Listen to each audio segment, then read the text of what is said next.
Good morning everyone and welcome to my YouTube channel English by Anupam Sharma. तो चलिए आप लोग पढ़ाई कैसी चल रही है। हम लोग कंटिन्यू आगे बढ़ते रहें, पढ़ाई करते रहें, तभी हम आगे कुछ न कुछ एक्स्ट्रा गेन कर पाएंगे। तो चलिए आगे बढ़ते हैं। हम लोग अपने पार्ट्स ऑफ स्पीच में प्रोनाउंस के बारे में पढ़ रहे थे, तो ज्यादा टाइम वेस्ट ना करते हुए सीधे अपने टॉपिक पर आते हैं हम लोग। तो प्रोनाउंस में हमने स्टार्ट किया था कि प्रोनाउन के काइंड्स क्या होते हैं, उससे रिलेटेड जितने भी काइंड्स थे एक तरफ से मैंने आपको बताना स्टार्ट किया था। तो सबसे पहले जो मैंने बताया था वो पर्सनल प्रोनाउन के बारे में बताया था। पर्सनल प्रोनाउन जितने भी व्यक्ति के लिए यूज किया जाता है, व्यक्तिवाचक फॉर पर्सन या किसी भी थिंग के लिए, वो सब पर्सनल प्रोनाउन होते हैं। पर्सनल एक वर्ड होता है पर्सन, 3 पर्सन होते हैं, first person, second person, third person, और इनका प्रयोग सेंटेंस में जिस फॉर्म में किया जाता है उसी के अकॉर्डिंग इनका केस बदलता है। सब्जेक्ट रेफर कर रहे हैं, ऑब्जेक्ट रेफर कर रहे हैं, या किसी पर अधिकार प्रकट कर रहे हैं, तो सबका अलग अलग मैंने टेबल बना करके केस के अकॉर्डिंग सारे पॉइंट्स बता दिए थे। तो जो लोग फर्स्ट टाइम विजिट कर रहे हैं वो चैनल को सब्सक्राइब कर ले, बेल आइकन बटन प्रेस कर ले, जिससे आगे आने वाले वीडियो की नोटिफिकेशन मिलती रहे। और ज्यादा ज्यादा थम्स अप देते रहिए, शेयर करते रहिए। और अब स्टार्ट करते हैं। उसी क्रम में हम दूसरा प्रोनाउंस के बारे में पढ़ेंगे। एक दूसरा काइंड है डिस्ट्रीब्यूटिव प्रोनाउन। एक वर्ड होता है, आपने सुना होगा रूट वर्ड, एक वर्ब होती है डिस्ट्रीब्यूट, मतलब बंटवारा करना, बांटना। तो यहां पर भी ऐसे शब्द आएंगे जो ऐसे प्रोनाउंस हैं डिस्ट्रीब्यूटिव प्रोनाउन, जिसमें बंटवारे की बात आएगी, डिवीजन की बात आएगी कि नहीं इनमें से किसको, 2 में से किसी एक को, या 2 से ज्यादा में किसी एक को, किसको, या निगेटिव सेंस आ सकता है। तो ये सारे पॉइंट्स हमको यहाँ पर पढ़ने हैं। तो चलिए स्टार्ट करते हैं फटाफट हम लोग। डिस्ट्रीब्यूटिव प्रोनाउन, तो डिस्ट्रीब्यूट का मतलब जहां पर बांटा जाए, 2 में से किसी एक या 2 से ज्यादा में से किसी एक। इस कंडीशन में कौन कौन से पॉइंट्स का इस्तेमाल करना है, कौन कौन से हमारे डिस्ट्रीब्यूटिव प्रोनाउंस हैं, स्टार्ट करते हैं। तो सबसे पहले एक छोटा सा पॉइंट है, आप ध्यान से जुड़ जाइएगा फटाफट। और आप ये देखिए, जब वीडियो देखते हैं तो बहुत सारे लोग क्या करते हैं, वीडियो आया देखा, बस ओपन किया, उसके बाद स्किप कर दिया, छोड़ दिया। तो आप तब तक नहीं सीख पाएंगे जब तक आप पूरा देखेंगे नहीं। तो पहले आप प्रॉमिस करिए कि नहीं, I have to watch this video at end, हमें एंड तक देखना है, आखिरी तक देखेंगे तभी हमें कुछ ना कुछ मिलेगा। हो सकता है आपको पता हो, लेकिन कहीं ना कहीं आपको कोई ना कोई एक नया पॉइंट मिल सकता है, या नहीं भी है तो रिवीजन होता रहेगा। इसलिए आप अंत तक देखिए, प्रॉमिस करें कि हमें वीडियो आखिरी तक देखना है, बीच से छोड़ करके जाना नहीं है, तभी आप कुछ अच्छा गेन कर पाएंगे। तो चलिए स्टार्ट करते हैं, हमारे साथ जुड़े हुए फुल डेडिकेशन के साथ में। तो डिस्ट्रीब्यूटिव प्रोनाउंस की अगर बात करें तो पर्सन के लिए यूज किया जा सकता है या वस्तुओं के लिए भी यूज किया जाता है। तो 2 वर्ड हम लिखते हैं आपका। सबसे पहले आप परिचित होंगे ईच और every. Each and every 2 word है। अब दोनों का अर्थ प्रत्येक निकलता है, लेकिन what is the difference between each and every? What is the difference between each and every? अब देखिएगा, डिस्ट्रीब्यूटिव प्रोनाउन के बारे में हम पढ़ रहे हैं। डिस्ट्रीब्यूटिव एडजेक्टिव भी होता है, जो को आपको एडजेक्टिव टॉपिक में बताएंगे, लेकिन डिफरेंस क्या है? अगर इसके साथ में तुरंत नाउन जोड़ दिया जाए, एवरीवन, इनके साथ में तुरंत अगर नाउन जुड़ गया तो ये आपका नाउन के ऐड होते ही ये बन जाएगा डिस्ट्रीब्यूटिव एडजेक्टिव। लेकिन अगर इनके साथ नाउन नहीं जोड़ा गया है तो इसके साथ में आपको लिखना पड़ेगा ऑफ के साथ। तो अगर नाउन जुड़ जाता है इसके साथ तो ये एडजेक्टिव है, और ऑफ के साथ अगर आता है तो ये हमारा प्रोनाउन की तरह वर्क करेगा। तो आप इस बात का याद रखिएगा कि हमें प्रोनाउन के बारे में हम पढ़ रहे हैं, इसलिए ईच और एवरी सेम हियर अगर बात कर दी जाए, ईच और एवरी के बाद में आइदर, और इसी तरह हमें दूसरा पॉइंट का भी बात कर लेंगे, नेदर। कुछ लोग इसको नेदर भी पढ़ते हैं। तो वही कंडीशन यहां पर भी है, अगर नाउन ऐड हो गया इसके साथ तो ये एडजेक्टिव की तरह कार्य करेंगे, और ऑफ के साथ आगे लिखा जाएगा वो नाउन, तो वो प्रोनाउन की तरह वर्क करेगा। तो याद रखिएगा किस तरह से आपको देखना है कि अगर इनके साथ में नाउन जुड़ता है तुरंत तो ये एडजेक्टिव बनेंगे, और अगर नाउन नहीं आता तो ये हमारा प्रोनाउन बनेगा। तो हमें प्रोनाउन के बारे में पढ़ना है। तो ईच, एवरी, आइदर, नाइदर। अब हम इसमें डिफरेंस पढ़ेंगे, क्या डिफरेंस है। ईच का प्रयोग 2 या 2 से अधिक व्यक्तियों या वस्तुओं के लिए किया जाता है। Each is used for 2 or more than 2 persons or things। Each का प्रयोग 2 या 2 से ज्यादा के लिए, जैसे दो में से कोई एक, ईच ऑफ टू, या इन 5 व्यक्तियों में से कोई एक, ईच ऑफ दिस 5 पर्सन। तो दो के लिए और दो से ज्यादा के लिए ईच का प्रयोग करते हैं, जबकि एवरी का यूज किया जाता है फॉर मोर देन टू। याद रखिए, एवरी का प्रयोग दो से अधिक के लिए ही किया जाता है और ईच का प्रयोग दो और दो से अधिक व्यक्ति या वस्तुओं के लिए किया जाता है। तो अब ध्यान रखिएगा, नाउन अगर आता है तो एडजेक्टिव है। जैसे एक एग्जांपल हम आपको बता देते हैं, यहां पर लिख दिया जाए ईच बॉय और यहां पर लिख दिया जाए ईच ऑफ द बॉय। ये देखिए, ये ईच के तुरंत बाद एक नाउन है, इसका मतलब ये डिस्ट्रीब्यूटिव एडजेक्टिव हो गया और यहाँ ईच ऑफ एक प्रीपोजिशन आ गया, इस वजह से हमारा ये डिस्ट्रीब्यूटिव प्रोनाउन हो गया। तो आप याद रखिएगा ईच ऑफ। अब दूसरा पॉइंट इससे रिलेटेड, प्रोनाउंस में सब्जेक्ट की तरह अगर ये वर्क कर रहे हैं तो चाहे वो ईच और एवरी, आइदर, नाइदर, किसी से भी स्टार्ट हो, either of, neither of, each of, सबके साथ में आपको हमेशा सिंगुलर वर्ब ही लगानी है। याद रखिएगा, हमेशा इनके साथ सिंगुलर वर्ब का ही यूज किया जाएगा। ये आप ध्यान रखिएगा किस तरीके से हमें यूज करना है। अब देखिए, तो मैंने ये बताया गया ईच और एवरी, तो हमें नाउन लिखा है तो एडजेक्टिव ऑफ के साथ आएगा, तो ऑफ के साथ जब आता है तो आगे कॉमन नाउन है तो द के साथ में प्लूरल आता है। ठीक, याद रखिएगा। तो अब हम इसको सही से लिख देते हैं कि किस कंडीशन में हमें कैसे लिखना है। आप समझिएगा ध्यान से, मैंने बताने के लिए लिखा था कि हमें क्या करना है, किस कंडीशन में प्रोनाउन बनेगा और किस कंडीशन में हमें इसको एडजेक्टिव बनेगा। तो देखिए, ईच का जब यूज किया जाता है तो ईच ऑफ, उसके बाद में द लिखा होगा, फिर उसके बाद में आपका प्लूरल नाउन होगा। ईच के साथ ईच ऑफ, फिर ईच ऑफ द बॉय। तो ये ईच का प्रयोग जो किया जाएगा, याद रखिएगा, ये for two or more than two persons या थिंग्स। ईच का प्रयोग दो या दो से अधिक व्यक्तियों या वस्तुओं के लिए किया जाता है, याद रखिएगा। जबकि एवरी का अगर यूज करें तो एवरी का जो प्रयोग किया जाएगा, एवरी यूज किया जाता है for more than to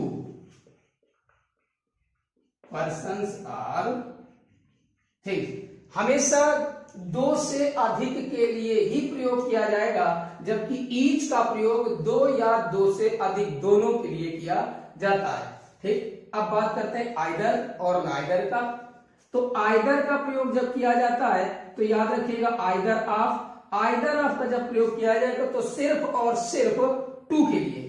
either of का जब प्रयोग करेंगे तो इसका मतलब either of the boys, either of the, उसके बाद में जो भी हमारा नाउन लिखा जाएगा, याद रखिएगा कोई भी नाउन है, लेकिन याद रहे कि जो आइदर आएगा ये सिर्फ और सिर्फ ओनली फॉर टू, सिर्फ दो के लिए आएगा और पॉजिटिव सेंस में आएगा, अफर्मेटिव सेंस में आएगा, दो में से कोई एक, सिर्फ दो के लिए आता है। Either of the two boys, either of the two brothers, either of the to students, कुछ भी आएगा आइदर ऑफ द, तो सिर्फ और सिर्फ आएगा तो ओनली फॉर टू, दो पर्सन के लिए या दो वस्तुओं के लिए, सिर्फ दो के लिए ही आएगा और पॉजिटिव आएगा। जबकि नाइदर का अगर प्रयोग करें तो नाइदर भी आपका सिर्फ और सिर्फ दो के लिए ही आता है, ये भी सिर्फ दो के लिए आएगा, लेकिन याद रखिएगा कि ये आपका निगेटिव आता है, ये आपका निगेटिव सेंस में आता है। आइदर, नाइदर ये एक दूसरे का अपोजिट है, जैसे दो में से कोई एक, दो में से कोई एक, सेंस याद रखिएगा, दो में से कोई एक, either of the two boys, either of two, ये भी आ सकता है, बॉयज, आगे जो भी नाउन दिया जाए, ये सिर्फ दो में से कोई एक, ये दो में से कोई भी एक नहीं, ये दो में से किसी भी एक ने नहीं, ये दो में से किसी एक ने, या दो में से कोई एक, ये दो से अधिक में से आता है, हमेशा दो से ज्यादा के लिए आएगा, और ये जो आएगा ये दो या दो से अधिक के लिए। तो इसमें हम देखो यहाँ पर साफ साफ लिखा है for more than 2 persons or things. तो हम यहाँ पर इसको इसी तरीके से लिख सकते हैं जैसे हमने लिख दिया है ऊपर भी। तो एवरी ऑफ, उसके बाद में यहाँ पर द आएगा और उसके बाद में नाउन। याद रहे हर जगह प्लूरल नाउन आएगा, क्यों? दो से ज्यादा की बात हो रही है, तो जब प्लूरल नाउन आएगा तो आप याद रखिएगा कि नाउन हमेशा प्लूरल लिखेंगे। तो जब इसका यूज किया जाएगा तो फॉर मोर देन 2, ये आपका हमेशा दो से ज्यादा के लिए ही प्रयोग किया जाएगा। अब आपको क्लियर हो गया। ईच का प्रयोग ईच ऑफ दो में से कोई एक या दो से ज्यादा के लिए ईच ऑफ का प्रयोग किया जाएगा। ईच ऑफ द, याद रहे ये प्रोनाउंस है, इनके तुरंत बाद अगर नाउन जुड़ जाएगा तो एडजेक्टिव बनेगा। एवरी का प्रयोग हमेशा दो से ज्यादा के लिए ही किया जाता है। आइदर का प्रयोग सिर्फ दो में से किसी एक के लिए, और नाइदर का प्रयोग निगेटिव होता है, दो में से किसी एक ने भी नहीं, दो में से कोई एक भी नहीं। ठीक, याद रखिएगा इस तरीके से इनका प्रयोग किया जाता है। अब इनसे रिलेटेड एरर कैसे आएगी? एरर क्या आएगी? यहां पर जैसे हम एग्जांपल एक लिख देते हैं, यहां लिख दिया जाए ऐसे, आप देखिएगा जैसे लिख दिया जाए each of 2 brothers, each of 2 brothers, इसका मतलब दो में से प्रत्येक, दो में से प्रत्येक। ईच ऑफ 2 brothers ये आपका बिल्कुल सही है, दो के लिए भी आता है और दो से ज्यादा के लिए आता है। अब यहां पर अगर हम एग्जांपल एवरी की बात कर दी जाए तो यहां पर क्या लिखा जाएगा? Every of 5 students, every of 5 students, 5 दो से ज्यादा के लिए। अगर एवरी का प्रयोग 2 में कर दिया तुरंत एरर है। अब यहां पर अगर हमने यहां पर लिख दिया कि एवरी ऑफ 2 स्टूडेंट, इसका मतलब ये आपका एरर है। एवरी का प्रयोग दो के लिए कभी नहीं होगा, दो से ज्यादा के लिए ही होगा। ईच का प्रयोग दो या दो से अधिक के लिए होता है। Either of the, either of, अब जैसे यहां पर हम लिख दें कि आइदर ऑफ द बॉय, ये अगर लिखा गया है तो गलत है। नहीं पता कितने लड़के हैं, तो यहां कंफर्म होना चाहिए कि यहां दो की ही बात की जा रही है, तो आइदर ऑफ द 2 अब सही होता, आइदर ऑफ द 2 स्टूडेंट तो सही होता। आइदर ऑफ का प्रयोग सिर्फ और सिर्फ दो के लिए आएगा, दो में से किसी एक का सेंस आता है। अगर आइदर के साथ में नंबर नहीं दी गई है तो इसका मतलब है वो कंफर्म नहीं है कि दो ही है, दो से ज्यादा भी हो सकते हैं। तो उस कंडीशन फिर आइदर की जगह आपको एनी का प्रयोग करना पड़ेगा। अब ये नेगेटिव सेंस है, तो नेगेटिव में अगर बात करें तो नेगेटिव में बिल्कुल सेम कंडीशन आइदर की तरह है। नाइदर ऑफ द बॉय अगर हमने ये लिख दिया तो यहां पर ये एरर है। आइदर ऑफ, नाइदर ऑफ में कंफर्म है, दो की ही बात की जाएगी, याद रखिएगा। और अगर क्लियर नहीं पता है तो उस कंडीशन में आइदर को रिप्लेस करेगा एनी और नाइदर को रिप्लेस करेगा नन। नो वन का एक साथ लिखते हैं वो क्या होता है? नन। तो आप इसको नोट कर लीजिएगा फटाफट, इसके स्क्रीनशॉट ले लीजिएगा कि ईच ऑफ फॉर 2 और more than 2 persons or things, every always for more than 2 persons, either only for 2 persons सिर्फ दो के लिए, नाइदर दो के लिए ही लेकिन नेगेटिव सेंस में। दो से अधिक की अगर बात आती है तो आइदर रिप्लेस करेगा एनी को और नाइदर रिप्लेस करेगा नन को। ठीक, याद रखिएगा, जल्दी से इसको नोट करिए, फिर हम आगे एग्जांपल आपको लिख के बता देते हैं, क्लियर हो जाएगा। फटाफट आप इसके साथ लीजिए।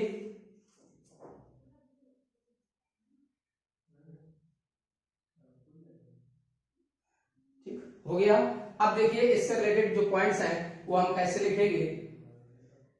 याद रखिएगा सेंटेंस अगर इनसे स्टार्ट है तो हमेशा सिंगुलर वर्ब ही आएगी और सिंगुलर प्रोनाउन भी आगे आएगा। अब ये एग्जांपल लिखते हैं, आप एग्जांपल से बिल्कुल क्लियर कर पाएंगे। देखिएगा इसके साथ में एरर कैसे आएगी, तो सारी चीजें आप याद रखिएगा। इन सब के साथ में जितने भी मैंने लिखे हैं इन सब के साथ में आपका सिंगुलर ही प्रयोग किया जाएगा। ओके, याद रखिएगा क्योंकि ये सब सिंगुलर प्रोनाउंस की ओर इशारा करते हैं, सारे के सारे आपके सिंगुलर ही होते हैं। चलिए देखते हैं, फटाफट आप देखते रहिएगा, अच्छे से ध्यान से सुनिएगा। अब मैंने जो लिख रहा हूं देखिए, जैसे लिख दिया जाए ईच ऑफ या every of either of, neither of, any of या नन ऑफ। ये आपका कोई भी इनमें से कुछ भी, आगे जो भी आएगा वो मैंने बता दिया प्लूरल आता है, और प्लूरल जब नाउन आएगा तो उसके पहले डेफिनेट आर्टिकल द का प्रयोग भी करना है। Each of the boys, every of the man, जो भी आएगा तो हमेशा प्लूरल आएगा और उसके साथ द का यूज भी किया जाएगा। अब याद रखिएगा सेंटेंस इससे स्टार्ट है तो जो भी आपकी वर्ब आएगी और इसके साथ जो हमारा पॉसेसिव प्रोनाउन आएगा या आपका ऑब्जेक्टिव केस में आता, जो भी आएगा वो आपका प्रोनाउन हमेशा सिंगुलर ही आएगा। अब देखिए एग्जाम्पल हम आपको बता रहे हैं, ये पॉइंट आप ध्यान सुनिएगा। अब एग्जाम्पल देखिए, जैसे लिख दिया जाए each of the boys has done his work. देखिए each of the boys, each of the boys ये प्लूरल ही रहेगा, लेकिन याद रखिएगा कि वर्ब सिंगुलर आएगी, क्योंकि एक की ही बात कर रहा है। लड़कों में से हर एक ने, लड़कों में से हर एक ने हैज डन कर लिया है, हिज वर्क अपना करके आया हिज। एरर आएगी तो एरर कैसे देगा? दो तरीके से एरर दे सकता है। एरर इस प्रकार से आएगा, प्लूरल वर्ब लगा देगा और हिज की जगह हो सकता है दियर लगा दे। जैसे मैं एक एग्जांपल और लिख देता हूं कि एरर कैसे आएगा। यहां पर लिख देगा each of the boys have done their work. ये तो ये एरर है। किसी के साथ भी कहीं पर भी each of, every of, either of, neither of, any of, none of कुछ भी दिया गया हो, आपको याद रखिएगा कि सेंटेंस स्टार्ट है तो हमेशा वर्ब सिंगुलर ही आएगी और प्रोनाउन जो आएगा वो सिंगुलर ही आएगा। जो भी पजेसिव एडजेक्टिव आ जाए, पजेसिव प्रोनाउन आ जाए, जो भी लगेगा वो सिंगुलर ही लगेगा।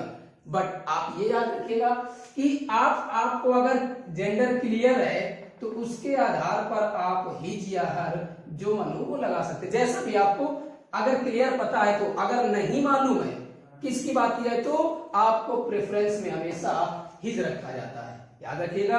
अगर नहीं पता है, कंफर्म नहीं है कि ये मेल है फीमेल है, किसके बारे में बात कर रहे हैं, तो वहां पर जो हम प्रायोरिटी देते हैं वो किसको देते हैं? हिज लिखा जाता है। जैसे एवरीवन, अब एवरीवन आ गया, एवरीवन हैज डन, तो वहां पर हिज वर्ग लिखा जाता है। एवरीवन इस तरीके से अगर आता है तो वहां पर आपको एवरीवन, समवन, एनीवन, एनीबॉडी अगर ये आता है तो उस कंडीशन में अगर कंफर्म पता है कि नहीं मेल है फीमेल तो आप वहां पर हर यूज करेंगे, अदरवाइज हिज को ही प्रेफरेंस में रखा जाता है। ठीक, याद रखिएगा, प्राथमिकता उसे दी जाती है। तो ये आप यहां पर ध्यान रखिए, each of, every of, either of, neither of, any of, none of, ये आपके सिर्फ और सिर्फ दो के लिए यूज किए जाते हैं। कंफर्म पता होगा दो की बात की जा रही है, और अगर दो से ज्यादा लोगों की बात की जा रही है तो फिर आप आइदर रिप्लेस करेगा एनी और नाइदर की जगह नन।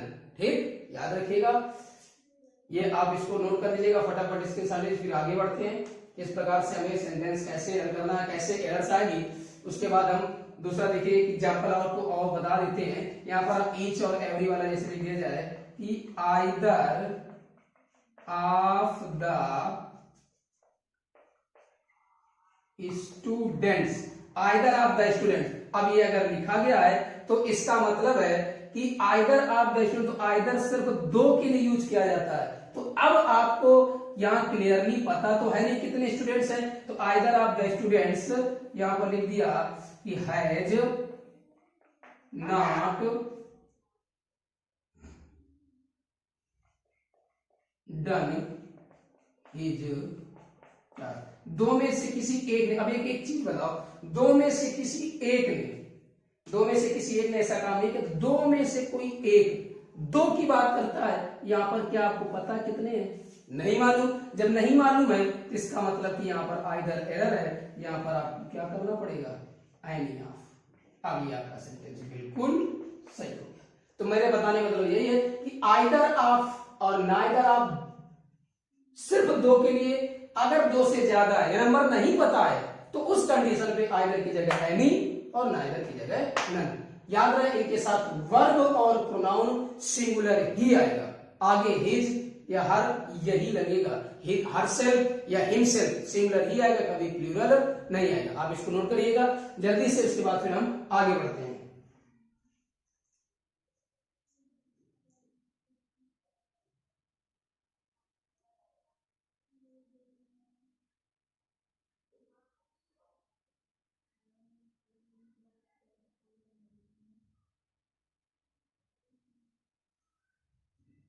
नोट हो गया? ठीक, आगे बढ़ते देखते हैं। ये इंपॉर्टेंट पॉइंट्स है, आप याद रखिएगा। इससे रिलेटेड एरर्स आती है तो वर्ब और प्रोनाउन दोनों से रिलेटेड एरर कहीं से भी आ सकती है। बस आप ध्यान से सुनते जाइएगा, आपको सारे पॉइंट्स क्लियर हो जाएंगे। देखिए एक अगला पॉइंट है, कभी कभी आपने सुना जैसे हम में से ऐसा आता है कि हम में से प्रत्येक, हम में से प्रत्येक, तो ऐसा अगर आप यूज करना कि हम में से, तो आप लिखते हैं ईच ऑफ अस।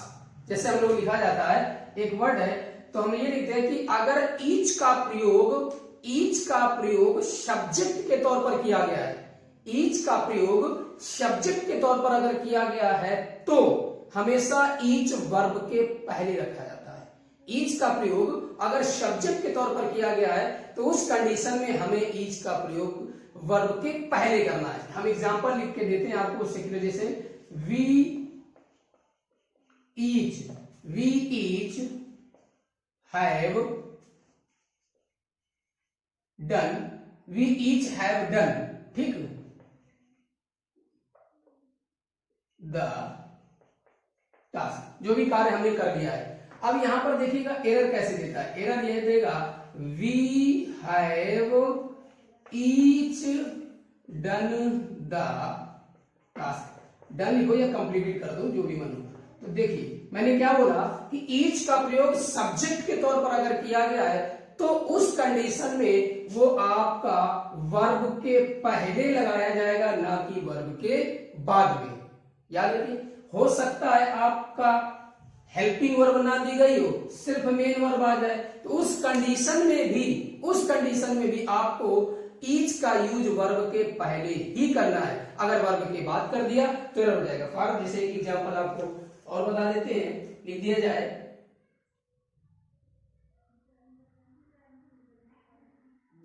कि वी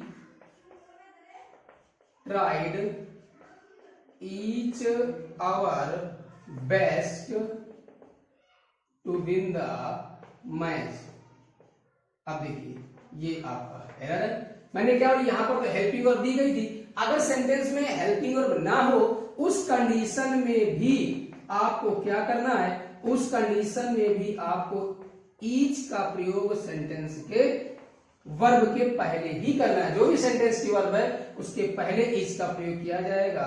अब आपका जो लिखा है वो बिल्कुल सही है। तो ईच, हम में से प्रत्येक। अब देखो इसी को हम ईच ऑफ अस भी लिख सकते हैं, ईच ऑफ अस लिखा जा सकता है। आप लिखते हैं ईच ऑफ यू, तो ईच ऑफ अस हम में से प्रत्येक, ईच ऑफ देम उनमें से प्रत्येक। तो उस कंडीशन जैसे वी ईच लिखा है ऐसे ईच ऑफ अस का भी प्रयोग किया जाता है। ठीक, याद रखिएगा। तो यहां पर जो ईच का प्रयोग है ये बाद में किया गया, इसी वजह से एरर है। ईच का प्रयोग हमेशा वर्ब के पहले किया जाता है। We each tried our best to win the match. हम सब ने, हम जितने लोग हैं, हर एक व्यक्ति ने हमें से अपनी अपनी पूरी कोशिश की मैच को जीतने के लिए। ठीक, याद रखिएगा। अगला पॉइंट, एक आगे बढ़ते हैं, इसको ध्यान से आप सुनिएगा किस प्रकार से इसका प्रयोग किया जाता है। ठीक, इसको आप नोट कर लीजिए, फिर हम लोग आगे बढ़ते हैं और किस कंडीशन में कौन से पॉइंट कहां पर डिस्ट्रीब्यूटिव का प्रयोग किया जाता है। ठीक, ये हमेशा सिमिलर ही होते हैं। सबसे बड़ी बात यही है कि हमेशा ईच एवरी जब ये आता है अगर सब्जेक्ट की तरह वर्क कर रहा है, इनिशियल सेंटेंस स्टार्ट है ईच और every, each every either neither any none, तो ये समझ लीजिए कि हमेशा सिंगुलर ही होंगे और इनके साथ वर्ब भी सिंगुलर आएगी और आगे जो प्रोनाउन आएगा वो भी सिंगुलर फॉर्म में ही रहेगा। ये आपको याद रखना बहुत जरूरी है। ठीक, आगे बढ़ते हैं। अब देखिए अगर सेंटेंस में ऑब्जेक्ट की तरह इनका यूज किया जाए, ये तो हमारा सब्जेक्ट की तरह हो गया। अगर सब्जेक्ट की तरह यूज किया जाता है तो इनको पहले यूज किया जाएगा, और अगर ऑब्जेक्ट की तरह यूज किया जाता है तो उसमें, जैसे हम एक एग्जांपल लिख देते हैं कि किस कंडीशन में अगर ऑब्जेक्ट की तरह के है तो वहां पर हम कैसे किया जाएगा। जैसे I gave them each, I gave them each some money. अब देखिए आई गेव देम ईच, मैंने उनमें से जो भी है सबको मैंने पैसा दिया, बिल्कुल सही है। अगर आपने यहां पर आप पहले कर दिया I gave each them some money, अब अगर आपने ये लिख दिया तो ये एरर है। तो सब्जेक्ट के प्लेस पर यूज किया गया है तो आप वर्ब के पहले आएगा, और अगर ऑब्जेक्ट के लिए तो ऑब्जेक्ट के बाद लगाए। अब एक इंपॉर्टेंट पॉइंट ध्यान से सुनिएगा, किस तरीके से मैं बता रहा हूं। यहां पर ईच के बाद हमारा एक फ्रेज दिया गया है, ईच के बाद एक फ्रेज दिया गया है, इस वजह से ये हमारा ईच सही है। लेकिन अगर ईच के बाद फ्रेज नहीं आता है तो हमें किस प्रकार से लिखना है, ये सेंटेंस यहां पर लिखा जाए, आई गेव ईच ऑफ देम। अब ये सही है। अगर हमारा ईच के बाद कोई फ्रेज नहीं आता है, कोई वर्ड नहीं आते हैं, तो उस कंडीशन में हमें फिर ईच ऑफ देम लिखना पड़ेगा। अगर हमने अब ये लिखा है ईच, तो ये हमारा एरर है। देखो बहुत ध्यान से पॉइंट समझिए, सिर्फ एग्जांपल से मैंने बताने की कोशिश करी है कि ईच ऑब्जेक्ट के लिए अगर यूज किया गया है तो ऑब्जेक्ट के बाद ही रहेगा, लेकिन आपका फ्रेज होना जरूरी है। ईच का प्रयोग ऑब्जेक्ट के लिए है तो ऑब्जेक्ट के बाद में रखा जाएगा, ना कि पहले। लेकिन वहां पर आगे हमारा एक फ्रेज का होना जरूरी है। अगर सेंटेंस में आगे फ्रेज नहीं है ऑब्जेक्ट के साथ, तो फिर हम ईच ऑफ देम लिखेंगे, ना कि देम ईच लिखेंगे, गलत हो जाएगा। ठीक, क्लियर? या आपको पॉइंट याद रखिएगा, इस अगर ईच का प्रयोग सब्जेक्ट की जगह किया गया है तो सब्जेक्ट के साथ ही ईच रहेगा, दैट्स मीन वर्ब के पहले आएगा, वर्ब के बाद नहीं जाएगा। लेकिन अगर ऑब्जेक्ट के लिए ईच का यूज किया गया है तो याद रखिएगा फ्रेज दिया गया है कि नहीं। अगर फ्रेज दिया गया है तो ऑब्जेक्ट के बाद में रहेगा, ऑब्जेक्ट के पहले नहीं। लेकिन अगर फ्रेज नहीं दिया गया तो फिर हमको ईच ऑफ देम लिखना पड़ेगा, ना कि देम ईच। ठीक, इसको आप नोट करिएगा फटाफट, जल्दी से स्क्रीनशॉट ले लीजिए, फिर आगे बढ़ते हैं हम लोग दूसरे पॉइंट्स की ओर।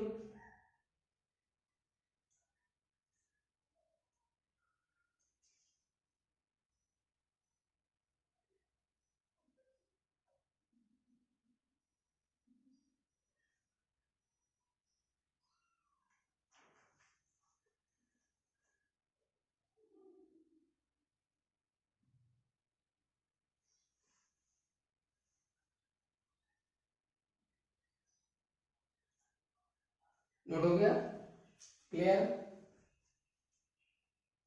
चलिए आगे देखते हैं। डिस्ट्रीब्यूटिव प्रोनाउन छोटा सा टॉपिक है, लेकिन बस जरूरी पॉइंट्स है, इस वजह से आपको याद रखना है कि इनके साथ में सिंगुलर वर्ब आती है और इनके साथ में आपका प्रोनाउन आएगा वो सिंगुलर ही आएगा। कभी भी इनके साथ प्लूरल प्रोनाउन का यूज नहीं किया जाएगा। ईच सब्जेक्ट की तरह वर्ब कर रहे हैं तो ईच आप, इनके साथ कभी डियर या देम नहीं आएगा, हमेशा इनके साथ हिज, हिमसेल्फ, हर या हर्स, यही इसी का यूज किया जाएगा। ठीक, अब एक पॉइंट देखिएगा, जैसे बोथ, बोथ कर दिया जाए या एनी, तो बोथ का यूज करेंगे तो ये कंफर्म है कितने के लिए, सिर्फ और सिर्फ टू के लिए, केवल और केवल यहाँ पर बोथ। बोथ का मतलब क्या होता है, दो, तो बोथ का मतलब दो, तो both of the to, both का मतलब ही होता है दो के लिए। और एनी का यूज करेंगे तो इसका मतलब है only for two, only for two nouns, सिर्फ केवल दो ही के लिए यूज किया गया है। और इस नाउन सॉरी पर्सन या थिंग, जो भी पर्सन स्पेशली पर्सन ही आता है। और एनी का जो प्रयोग किया जाता है, इसका प्रयोग किया जाता है फॉर, ये मैंने पहले बता दिया था, मोर देन टू। बोथ का प्रयोग किया जाता है सिर्फ और सिर्फ दो के लिए, और एनी का प्रयोग किया जाता है दो से ज्यादा के लिए। फॉर एग्जाम्पल, आपका एग्जाम्पल लिख दिया जाए। अब देखो याद रखिएगा, सेंटेंस अगर इनसे स्टार्ट है तो बोथ ऑफ, बोथ का मतलब दोनों, तो इस कंडीशन पे आप याद रखिएगा कि जो हमारी वर्ब लगेगी वो प्लूरल आएगी। बोथ दो हो गए, जबकि एनी ऑफ, एनी मतलब कोई एक, तो इस कंडीशन पे आपकी वर्ब सिंगुलर आएगी। देखिए जैसे हम एक एग्जांपल लिख देते हैं कि both of the students are careless. अब यहां पर एक एग्जांपल लिख दें हम, both of the students are, आ गया, both of the students are careless, ये हो गया आपका।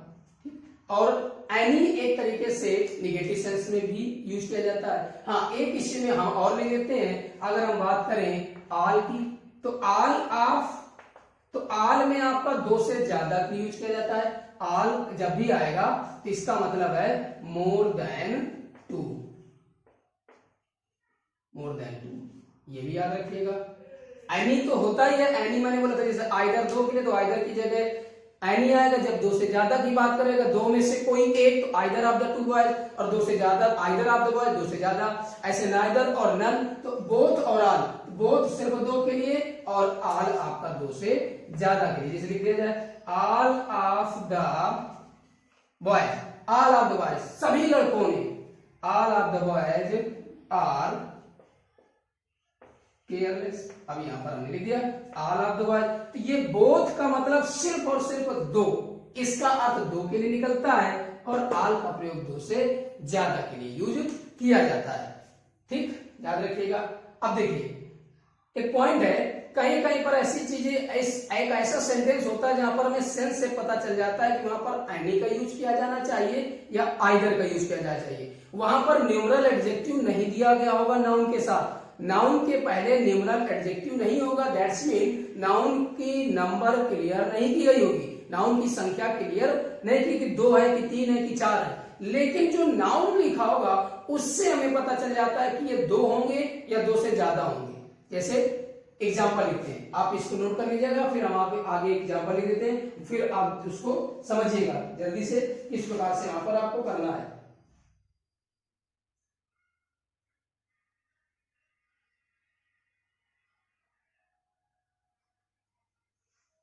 याद रखिएगा, इरेज कर दें।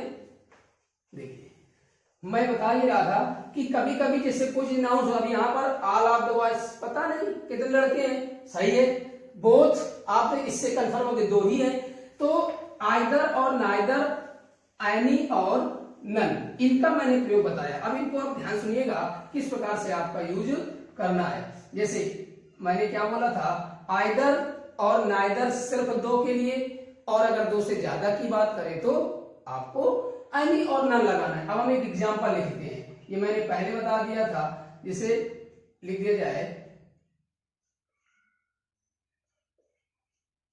None of our hands is damaged. अब देखिए एक ये एग्जांपल हो गया, और ये एरर है। क्या एरर है? देखा, none of our hands is damage, हमारा कोई भी हाथ डैमेज नहीं है, तो अर्थ तो बिल्कुल सही निकल रहा है, लेकिन फिर भी एरर है। क्यों? अब यहां पर हमें पता नहीं है कितने हाथों की बात की जा रही है, लेकिन ये तो कन्फर्म पता है कि हाथ तो दो ही होते हैं, पता है ना। इस वजह से जब आप इसको करेक्ट करेंगे तो आपको करेक्शन करने के लिए क्या करना पड़ेगा, नाइदर ऑफ हैंड। हमारा बताने का मतलब यही था कि आपको क्लियर नहीं पता है, लेकिन कुछ ऐसे नाउन से जहां पर हमें मालूम होता है कि नहीं इनकी संख्या कितनी है, न्यूमरल एडजेक्टिव नहीं दिया गया, तब भी हमें पता होता है कि ये इसकी नंबर दो है या दो से ज्यादा हो सकती है। तो यहां पर हमें क्या करना था, हमें यहां पर हैंड्स के पहले नंबर नहीं दिया था। जैसे कुछ सेंटेंसेज है, लिख दीजिए नन ऑफ द 7 बॉयज, तो यहां पर बॉयज के पहले 7 आ गया, कंफर्म है कि दो से ज्यादा तो नन ही आएगा। None of the boys number नहीं दिया गया, तब भी नन आएगा, नहीं पता बॉयज ज्यादा भी हो सकते हैं, लेकिन यहां पर हैंड्स की बात की जा रही है, तो इस कंडीशन में आपको क्या करना है, याद रखना है कि हाथ तो हमारे पास दो ही होते हैं। जैसे एक एग्जांपल और लिख दें, none of the boys is ready to go. अब देखो यहां पर भी हैंड्स के पहले नंबर नहीं दी गई, यहां पर बॉयज के पहले कोई संख्या नहीं लिखी, लेकिन ये सही है। क्यों? हैंड्स तो क्लियरली मालूम है कि दो ही होते हैं, इस वजह से नाइदर लगाया गया। बॉयज तो बहुत सारे, नन ऑफ, लड़कों में से कोई भी रेडी नहीं है। अब जैसे अगर यहां पर हम लिख दें neither of the boys is ready to go, अब ये एरर होगा। क्यों? क्योंकि हमें मालूम है कि नाइदर सिर्फ दो के लिए आता है। क्या यहां पर नंबर क्लियर है कितने लड़के हैं? नहीं क्लियर है, इस वजह से गलत है। तो जहां पर देखो संख्या यहां लिखी नहीं थी, यहां पर भी संख्या नहीं लिखी है लेकिन ये एरर है, यहां पर भी संख्या नहीं लिखी है लेकिन ये करेक्ट है। क्यों? क्योंकि हमें मालूम है कि हाथ तो दो ही होते हैं, लेकिन ये तो नहीं पता लड़के दो ही थे, ज्यादा भी हो सकते हैं। ये हमें याद रखना है कि किस कंडीशन में। ऐसे हम एक एग्जांपल और लिखते हैं, जैसे एग्जांपल आपका लिख दिया जाए,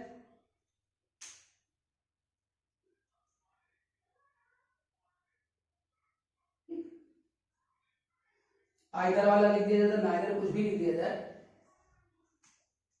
यहां पर हमने लिख दिया either of the boys, either of the boys. ठीक, अब हमने आइदर ऑफ द बॉयज कर दिया। तो अब देखिएगा आइदर का मतलब हमने बोला था दो में से कोई एक, दो में से कोई एक मस्ट गो देयर। अब ये लेकिन एरर है। क्यों एरर है? हमने बोला आइदर का मतलब दो में से कोई एक, क्लियर मालूम होगा कि दो ही है, लेकिन यहां पर क्या आपको पता है कितने हैं? नहीं मालूम। इस वजह से आपको यहां पर क्या लिखना पड़ेगा, any of the boys must go. अब सही है। तो हमारा बताने का मतलब इतना ही है कि आइदर ऑफ, नाइदर ऑफ, सिर्फ और सिर्फ दो के लिए, दो से ज्यादा की बात हो गई तो एनी ऑफ और नन ऑफ। याद रहे इनके साथ वर्ब और प्रोनाउन हमेशा सिंगुलर ही आता है। अगर इनके साथ एरर देगा तो वर्ब प्लूरल लगा देगा, सब्जेक्ट की जगह है, और या तो प्रोनाउन प्लूरल लगा देगा, दियर लगा देगा। वही गलत है। हिज, हर, हिम, हिमसेल्फ, हरसेल्फ, यही आएगा। याद रखिएगा सिंगुलर ही आएगा, कभी प्लूरल नहीं आएगा। ये सारे पॉइंट्स हमारे क्लियर हो गए। याद रखिएगा किस तरीके से हमें डिस्ट्रीब्यूटिव प्रोनाउन का प्रयोग करना है, कहां पर कैसे हमें डिस्ट्रीब्यूटिव प्रोनाउन का यूज किया जाएगा, क्या उससे एरर्स आने की पॉसिबिलिटी रहती है। तो उम्मीद करते हैं आपको क्लियर हो गया होगा।